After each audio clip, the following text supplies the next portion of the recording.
সাঁতার শিখতে হলে জলে নামতেই হবে, আর হাঁটতে শিখতে হলে অবহেলা করা যাবে না, পড়ে গেলে আবার উঠে উঠে দাঁড়ায় হাঁটার চেষ্টা করতে হবে। চাকরি তো ধরেন একা করলে হবে না, আমি যে কর্ম করবো সেখানে যেন মানুষ চাকরি করে এবং উদ্যোগী হওয়ার একটা টার্গেট কাজ করতেছিল। আমার কথা যে চাকরি হচ্ছে হয় সরকারের গোলাম অথবা কোনো কোম্পানির গোলাম। আপনার কোম্পানি আপনাকে 30 লক্ষ টাকা আয় করে নিয়ে আপনাকে 30,000 বেতন দিবে, আর যখন স্বাধীন পেশা হবে কাউরে কোনো কৈফিয়ত দিতে হবে না, এবং উন্নত কিছু করে আমার আন্ডারে যেন শত শত মানুষ এক সময় আমার উসিলে যেন কর্মের মুখ দেখে, এই আশায় টার্গেট করছিলাম।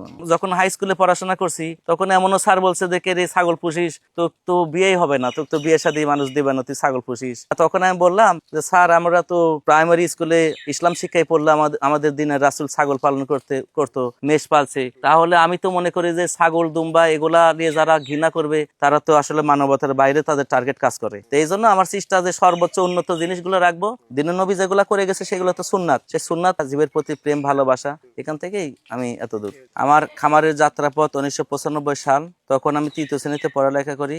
2টা ছাগল দিয়ে শুরু, এখন বর্তমান 450 প্লাস ছাগল রয়েছে, দুম্বা রয়েছে প্রায় 85 পিস দুম্বা, গরু আছে, এখানে মহিষ আছে, এখানে মাছের খামার আছে আমার 5টা। 30 বছর হয়েছে আমার খামারের বয়স। ছোট যখন আমি, তখন আমার এক ভাইয়া কিছু ছাগলের মানে রাখতো 2-4টা, ওই দেখে বাচ্চা টাচ্চা কোলে নিতাম, খুব ভালো লাগতো। শীতকালে মনে হচ্ছিল যে আমি শীত লাগতেছে, আমার ছাগলের বাচ্চারও তো শীত লাগে, ওকে একটু ন্যাপের ভিতর নিতাম, এর জন্য বহু বকানি বহু কথা শুনতে হয়েছে। বড় ভাই সহযোগিতায় আমি ছাগল পোষা শুরু করছিলাম, বড় ভাই আমাকে সহযোগিতা করছিল, এই সেখান থেকেই আর কি যাত্রাপথ। 2টা দিয়ে শুরু করলেও বংশ বিস্তার হয়েছে আস্তে আস্তে, বংশ বিস্তার পর দেখা যাচ্ছে বিক্রি হয়েছে, আরেক জায়গা থেকে কালেকশন করছি বিভিন্ন মাধ্যমে, বাহিরের ছাগল মানে চিন্তা করছি আমি যে ছাগলের মধ্যে উন্নত কি, গরু ছাগল মহিষ কবিতর প্রত্যেকটা প্রজাতির মধ্যে কিন্তু দেশি এবং বিদেশি জিনিস আছে, উন্নত অনুন্নত আছে। আমি চিন্তা করছি উন্নত কি, এই উন্নতর খোঁজ করতে করতে যে প্রথম হাতে পেলাম তোতা, রাজস্থানী তোতা ছাগলটা দেখা পরে মনে হচ্ছিল হয়তো বা প্রতিবন্ধী ছাগল, ছাগলের মুখ টুক বাঁকা, ফেসটা ভিতরে ঢুকানো, আবার মনে হচ্ছে যে রাজস্থানী তোতা, এই নামটা হয়েছে তোতা পাখির মতো,